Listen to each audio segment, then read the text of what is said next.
All week long we've been reading from the book of Sirach at Mass, and this Sunday Sirach is read at Mass along with the Gospel of Luke. Now when you listen a little to Sirach, you realize how wise he is. He's a good person to read with Luke's Gospel. The early church used the book of Sirach in teaching new people, especially young people, about the Christian faith. Early on, the book of Sirach was called the book of Ecclesiastes, a book for the church. So, who was Sirach? Sirach was a father and a grandfather, a devout Jew living in Jerusalem about 200 years before Jesus. He's trying to talk to younger people whom he obviously likes, but they're bent on a life of their own. Times are changing, and a father's and a grandfather's world is an old world. It's a new world they're thinking about and interested in. Sounds like today, doesn't it?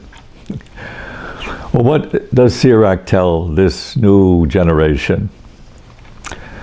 He doesn't just say, brush your teeth and make sure you eat enough and you figure it out, you're on your own. He gives them more important advice. He tells them to fear the Lord. He says that a lot, fear the Lord. He's not saying to be afraid of God, no. He means that God, who's all-powerful and all-wise, should be before you always. Don't get lost in just yourself or your own experiences of life. God is there. God is present everywhere. God's wisdom is there in the world we live in and in our own experiences of daily life. Learn from your experience of life. Sirach tells his descendants, your religious traditions and its heroes can help you.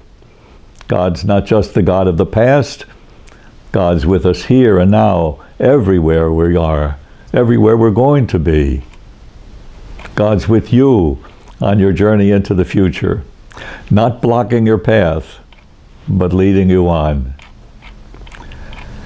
Always know who you are, Sirach says to the young. Listen to what you say and how you think. One's speech discloses the bent of one's mind. Listen to yourself. Watch yourself.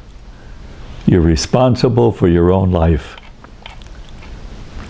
Sirach also knows that life can be hard and he doesn't always play out the way we like it to do. How can we meet the disappointments and suffering that life brings? They're our greatest challenges.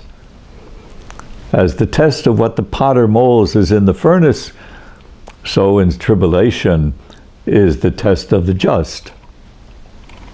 If you have ideals and dreams, they're going to be challenged and mocked and made fun of sometimes. Hold on, Sirach says. Don't give up. God is with you. Sirach is wise. He knows the next generation has a life of its own. They can't be just like him. But he also knows that God is with us from the beginning till now and ever will be with us. He tells the young to hope in God, to know themselves and to remember their own religious tradition. We're reading the book of Sirach with the Gospel of Luke this Sunday.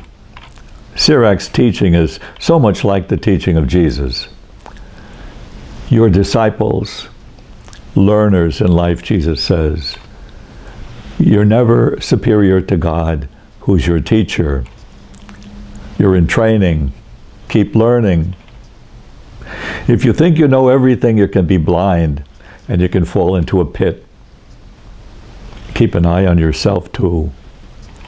If all you do is notice everybody else and criticize everybody else, you become blind and you don't see clearly.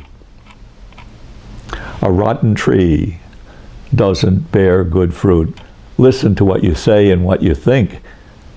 That'll tell you what your heart is like, what you're like. We need this kind of wisdom today, don't we? The wisdom of Sirach and the wisdom of Jesus. That's the kind of wisdom we want to pass on to the next generation.